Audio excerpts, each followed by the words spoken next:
ओम शांति, ओम शांति, ओम शांति। आज है 4 दिसंबर 2020। शिव बाबा की साकार मुरली। आज बाबा क्या कहते हैं? मीठे बाबा कहते हैं, मीठे बच्चे, बेहद का बाबा आया है तुम बच्चों का ज्ञान से श्रृंगार करने। उच्च पद पाना है तो सदा श्रृंगारे हुए रहो। प्रश्न, किन बच्चों को देखकर बेहद का बाप बहुत खुश होते हैं? उत्तर, जो बच्चे सर्विस के लिए एवर रेडी रहते हैं। अलौकिक और पारलौकिक दोनों बाप को पूरा फॉलो करते हैं। ज्ञान योग से आत्मा को श्रृंगारते हैं। बाबा कहते हैं, पतितों को पावन बनाने की सेवा करते हैं। ऐसे बच्चों को देख बेहद के बाप को बहुत खुशी होती है। बाप की चाहना है मेरे बच्चे मेहनत कर उच्च पद पाएं। ओम शांति। रूहानी बाप रूहानी बच्चों प्रति कहते हैं, मीठे मीठे बच्चों, जैसे लौकिक बाप को बच्चे प्यारे लगते हैं, वैसे बेहद के बाप को भी बेहद के बच्चे प्यारे लगते हैं। बाप बच्चों को शिक्षा सावधानी देते हैं कि बच्चे उच्च पद पाएं। यही बाप की चाहना होती है, तो बेहद के बाप की भी यह इच्छा होती है। बच्चों को ज्ञान और योग के गहनों से श्रृंगारते हैं। तुमको दोनों बाप बहुत अच्छी रीति श्रृंगारते हैं कि बच्चे उच्च पद पाएं। अलौकिक बाप भी खुश होते हैं, तो पारलौकिक बाप भी खुश होते हैं। जो अच्छी रीति पुरुषार्थ करते हैं, उन्हों को देखकर गाया भी जाता है, फॉलो फादर। तो दोनों को फॉलो करना है। एक है रूहानी बाप, दूसरा फिर यह है अलौकिक फादर। तो पुरुषार्थ कर उच्च पद पाना है। बाबा कहते हैं, जब भट्टी में थे तो सबका ताज सहित फोटो निकाला गया था। बाप ने तो समझाया है, लाइट का ताज कोई होता नहीं। यह एक है निशानी पवित्रता की, जो सबको देते हैं। ऐसे नहीं कोई सफेद लाइट का ताज होता है। यह पवित्रता की निशानी है, समझाई जाती है। पहले पहले तुम रहते हो सतयुग में, तुम ही थे ना। बाप भी कहते हैं, आत्माएं और परमात्मा अलग रहे बहुकाल। तुम बच्चे ही पहले पहले आते हो, फिर पहले तुमको ही जाना है। मुक्ति धाम के गेट्स भी तुमको खोलने हैं। तुम बच्चों को बाप श्रृंगारते हैं। पियर घर में वनवाम में रहते हैं। इस समय तुमको भी साधारण रहना है, न उच्च न नीच। बाप भी कहते हैं, साधारण तन में प्रवेश करता हूं। कोई भी देहधारी को भगवान कह नहीं सकते। मनुष्यों की सदगति कर नहीं सकते। सदगति तो गुरु ही करते हैं। मनुष्य 60 वर्ष के बाद वानप्रस्थ लेते हैं, फिर गुरु करते हैं। बाबा कहते हैं, यह भी रस्म अभी की है, जो फिर भक्ति मार्ग में चलती है। आजकल तो छोटे बच्चों को भी गुरु करा देते हैं। भल वानप्रस्थ अवस्था नहीं है, परंतु अचानक मौत तो आ जाता है ना, इसलिए बच्चों को भी गुरु करा देते हैं। जैसे बाप कहते हैं, तुम सभी आत्माएं हो, हक है वर्षा पाने का। वह कह देते हैं, गुरु बिगर ठौर नहीं पाएंगे, अर्थात ब्रह्म में लीन नहीं होंगे। बाबा कहते हैं, तुमको तो लीन नहीं होना है। यह भक्ति मार्ग के अक्षर हैं। आत्मा तो स्टार मिसल है, बिंदी है। बाप भी बिंदी ही है। उस बिंदी को ही ज्ञान सागर कहा जाता है। तुम भी छोटी आत्मा हो, उसमें सारा ज्ञान भरा जाता है। बाबा कहते हैं, तुम फुल ज्ञान लेते हो, पास विद ऑनर होते हो ना। ऐसे नहीं कि शिवलिंग कोई बड़ा है। जितनी बड़ी आत्मा है उतना ही परम आत्मा है। आत्मा पर धाम से आती है पाठ बजाने। बाप कहते हैं मैं भी वहां से आता हूं, परंतु मुझे ये शरीर नहीं है। मैं भी रूप भी हूं, बसंत भी हूं। परम आत्मा रूप है, उसमें सारा ज्ञान भरा हुआ है। ज्ञान की वर्षा बरसाते हैं तो सभी मनुष्य पाप आत्मा से पुण्य आत्मा बन जाते हैं। बाप गति सदगति दोनों देते हैं। तुम सदगति में जाते हो, बाकी सब गति में अर्थात अपने घर में जाते हैं। वह है स्वीट होम। आत्मा ही इन कानों द्वारा सुनती है। अब बाप कहते हैं मीठे मीठे सिक्की लदे बच्चों, वापस जाना है। उसके लिए पवित्र जरूर बनना है। पवित्र बनने बगैर कोई भी वापस जा ना सके। मैं सबको ले जाने आया हूं। आत्माओं को शिव की बारात कहते हैं। अब शिव बाबा शिवालय की स्थापना कर रहे हैं। फिर रावण आकर वैशाल्य स्थापन करते हैं। वाम मार्ग को वैशाल्य कहा जाता है। बाबा के पास बहुत बच्चे हैं जो शादी करके भी पवित्र रहते हैं। सन्यासी तो कहते हैं यह हो नहीं सकता। बाबा कहते हैं जो दोनों इकट्ठे रह सके। यह समझाया जाता है। इसमें आमदनी बहुत है। पवित्र रहने से 21 जन्मों की राजधानी मिलती है, तो एक जन्म पवित्र रहना कोई बड़ी बात थोड़ी ही है। बाप कहते हैं तुम काम चिता पर बैठ बिल्कुल ही काले बन गए हो। कृष्ण के लिए भी कहते हैं गोरा और सांवरा, श्याम और सुंदर। यह समझाने इस समय की है। काम चिता पर बैठने से सांवरे बन गए। फिर उनको गांव का छोरा भी कहा जाता है। बरोबर था ना? कृष्ण तो हो न सके। इनके ही बहुत जन्मों के अंत में बाप प्रवेश कर गोरा बनाते हैं।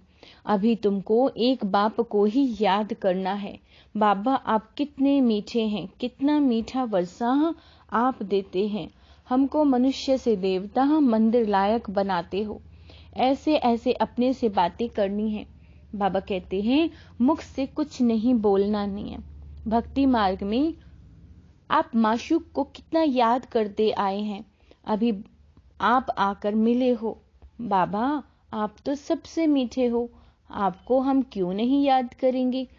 आपको प्रेम का, शांति का सागर कहा जाता है। आप ही वर्षा देते हो, बाकी प्रेरणा से कुछ नहीं मिलता। बाप तो सम्मुख आकर तुम बच्चों को पढ़ाते हैं। यह पाठशाला है ना। बाप कहते हैं मैं तुमको राजाओं का राजा बनाता हूँ। यह राजयोग है। अभी तुम मूल वतन, सूक्ष्म वतन, स्थूल वतन को जान गए हो। इतनी छोटी सी आत्मा कैसे पाठ बजाती है भी बना बनाया। इनको कहा जाता है ना अनादि अविनाशी वर्ल्ड ड्रामा। ड्रामा फिरता रहता है, इसमें संशय की कोई भी बात नहीं है। बाप सृष्टि के आदि मध्य अंत का राज समझाते हैं। तुम स्वह दर्शन चक्रधारी हो। तुम्हारी बुद्धि में सारा चक्र फिरता रहता है, तो उससे तुम्हारे पाप कट जाते हैं। बाकी कृष्ण ने कोई स्वह दर्शन चक्र चलाकर हिंसा नहीं की। वहां तो न लड़ाई की हिंसा होती, न काम कटारी चलती। डबल अहिंसक होते हैं। इस समय तुम्हारी 5 विकारों से युद्ध चलती है, बाकी और कोई युद्ध की बात ही नहीं। अब बाप हैं ऊंचते ऊंच, फिर ऊंचते ऊंच यह वर्षा लक्ष्मी नारायण इन जैसा उच्च बनना है। जितना तुम पुरुषार्थ करेंगे उतना उच्च पद पाएंगे। कल्प कल्प वही तुम्हारी पढ़ाई रहेगी। अभी अच्छा पुरुषार्थ किया तो कल्प कल्प करते रहेंगे। जिस्मानी पढ़ाई से इतना पद नहीं मिल सकता जितना रूहानी पढ़ाई से मिलता है। ऊंची ते उच्च यह लक्ष्मी नारायण बनते हैं। यह भी है तो मनुष्य, परंतु दैवी गुण धारण करते हैं, इसलिए देवता कहा जाता है। बाकी 8-10 भुजाओं वाले कोई है नहीं। भक्ति में दीदार होता है तो बहुत रोते हैं, दुख में आकर बहुत आंसू बहाते हैं। यह तो बाप कहते हैं आंसू आया तो फेल। अम्मा मरे तो हलवा खाओ। आजकल तो मुंबई में भी कोई बीमार पड़ते व मरते हैं तो बीके को बुलाते हैं कि आकर शांति दो। तुम समझाते हो आत्मा ने एक शरीर छोड़ दूसरा लिया, इसमें तुम्हारा क्या जाता है, रोने से क्या फायदा। कहते हैं इनको काल खा गया, ऐसी कोई चीज है नहीं। बाबा ने कहा ऐसी कोई चीज है नहीं, यह तो आत्मा आपे ही एक शरीर छोड़ जाती है, अपने समय पर शरीर छोड़ भागती है, बाकी काल जैसी कोई चीज है नहीं। सतयुग में गर्भ महल होता है, सजा की बात ही नहीं है। बाबा कहते हैं वहां तुम्हारे कर्म अकर्म हो जाते हैं, माया ही नहीं तो जो विकर्म बने। तुम विक्रमाजीत बनते हो। पहले पहले विक्रमाजीत संवत चलता है, फिर भक्ति मार्ग शुरू होता है तो राजा विक्रम संवत शुरू होता है। इस समय जो विकर्म किए उन पर जीत पाते हो, नाम रखा जाता है विक्रमजीत। फिर द्वापर में विक्रम राजा हो जाता है। विकर्म करते रहते हैं, सुई पर अगर कट चढ़ी हुई होगी तो चुंबक खींचेगी नहीं। जितना पापों की कट उतरती जाएगी तो चुंबक खींचेगा। बाप तो पूरा प्योर है, तुमको भी पवित्र बनाते हैं योग बल से। जैसे लौकिक बाप भी बच्चों को देख खुश होते हैं ना, बेहद का बाप भी खुश होता है बच्चों की सर्विस पर। बच्चे बहुत मेहनत भी कर रहे हैं, सर्विस पर तो हमेशा एवर रेडी रहना है। बाबा कहते हैं तुम बच्चे हो पतितों को पावन बनाने वाले। ईश्वरीय मिशन, अभी तुम ईश्वरीय संतान हो, बेहद का बाप है और तुम सब भाई बहन हो, बस और कोई संबंध नहीं। मुक्ति धाम में तो बाबा कहते हैं मुक्ति धाम में है ही बाप और तुम आत्माएं, भाई भाई। फिर तुम सतयुग में जाते हो तो वहां एक बच्चा एक बच्ची, बस। यहाँ तो बहुत संबंध होते हैं, चाचा काका मामा आदि। बाबा कहते हैं मूल वतन तो है ही स्वीट होम, मुक्ति धाम। उसके लिए मनुष्य कितना यज्ञ तप आदि करते हैं, परंतु वापस तो कोई भी जा न सके। गपोड़े बहुत मारते रहते हैं, सर्व का सद्गति दाता तो एक ही है, दूसरा न कोई। अभी तुम हो संगम युग पर, यहाँ है ढेर मनुष्य। सतयुग में तो बहुत थोड़े होते हैं, स्थापना फिर विनाश होता है। अभी अनेक धर्म होने के कारण कितना हंगामा है। तुम 100% सॉल्वेंट थे, फिर 84 जन्मों के बाद 100% इंसॉल्वेंट बन पड़े हो। अब बाप आकर सबको जगाते हैं, अब जागो, सतयुग आ गया है, आ रहा है सतयुग। बाबा कहते हैं सत्य बाप ही तुमको 21 जन्मों का वर्षा देते हैं, भारत ही सचखंड बनता है। बाप सचखंड बनाते हैं, झूठ खंड फिर कौन बनाते हैं? 5 विकारों रूपी रावण। रावण का कितना बड़ा बुत बनाते हैं, फिर उसको जलाते हैं, क्योंकि यह है नंबर 1 दुश्मन। मनुष्यों को यह पता नहीं कि कब से रावण का राज्य शुरू हुआ। बाप समझाते हैं आधा कल्प है राम राज्य, आधा कल्प है रावण राज्य। बाबा कहते हैं बाकी रावण कोई मनुष्य नहीं है जिसको मारना है। इस समय सारी दुनिया पर रावण राज्य है। बाप आकर राम राज्य स्थापन करते हैं, फिर जय जयकार हो जाती है। वहां सदैव खुशी रहती है, वह है ही सुखधाम। इनको कहा जाता है पुरुषोत्तम संगम युग। बाप कहते हैं इस पुरुषार्थ से तुम यह बनने वाले हो। तुम्हारे चित्र भी बनाए थे, बहुत आए, फिर सुनंती कथनती भगंती हो गए। बाप आकर तुम बच्चों को बहुत प्यार से समझाते हैं। बाप टीचर प्यार करते हैं, गुरु भी प्यार करते हैं। सदगुरु का निंदक ठौर ना पाए। तुम्हारी एम ऑब्जेक्ट सामने खड़ी है, उन गुरुओं के पास तो एम ऑब्जेक्ट कोई होती नहीं, वह कोई पढ़ाई नहीं है, यह तो पढ़ाई है। इसको कहा जाता है यूनिवर्सिटी कम हॉस्पिटल, जिससे तुम एवर हेल्दी वेल्दी बनते हो। यहाँ तो है ही झूठ, गाते भी हैं झूठी काया झूठी माया। सतयुग है ही सचखंड, वहां तो हीरे जवाहरातों के महल होते हैं। सोमनाथ का मंदिर भी भक्ति मार्ग में बनाया है। कितना धन था जो फिर मुसलमानों ने आकर लूटा, बड़ी बड़ी मस्जिदें बनाई। बाप तुमको कारून का खजाना देते हैं, शुरू से ही तुमको सब साक्षात्कार कराते आए हैं। अल्लाह अव्वल दीन बाबा है ना। पहला पहला धर्म स्थापन करते हैं, वह है डिटिज्म। जो धर्म नहीं है वह फिर से स्थापन होता है। सब जानते हैं प्राचीन सतयुग में इन्हों का ही राज्य था, इनके ऊपर कोई नहीं। डीटी राज्य इनको ही पैराडाइज कहा जाता है। अभी तुम जानते हो, फिर औरों को बताना है। सबको कैसे पता पड़े, जो फिर ऐसा कोई उलाहना ना दे कि हमको पता नहीं पड़ा। तुम सबको बतलाते हो, फिर भी बाप को छोड़कर चले जाते हैं। यह हिस्ट्री मस्ट रिपीट, यह हिस्ट्री मस्ट रिपीट। बाबा के पास आते हैं तो बाबा पूछते हैं, आगे कभी मिले हो? कहते हैं, हाँ बाबा, 5000 वर्ष पहले हम मिलने आए थे, बेहद का वर्षा लेने आए थे। कोई आकर सुनते हैं, कोई को साक्षात्कार होता है। ब्रह्मा का तो यह वह याद आता है, फिर कहते हैं हम तो यही रूप देखा था। बाप भी बच्चों को देख खुश होते हैं। बाबा कहते हैं, तुम्हारी अविनाशी ज्ञान रत्नों से झोली भरती है ना। यह पढ़ाई है, 7 दिन का कोर्स लेकर फिर भल कहाँ भी रह मुरली के इस आधार पर चल सकते हो।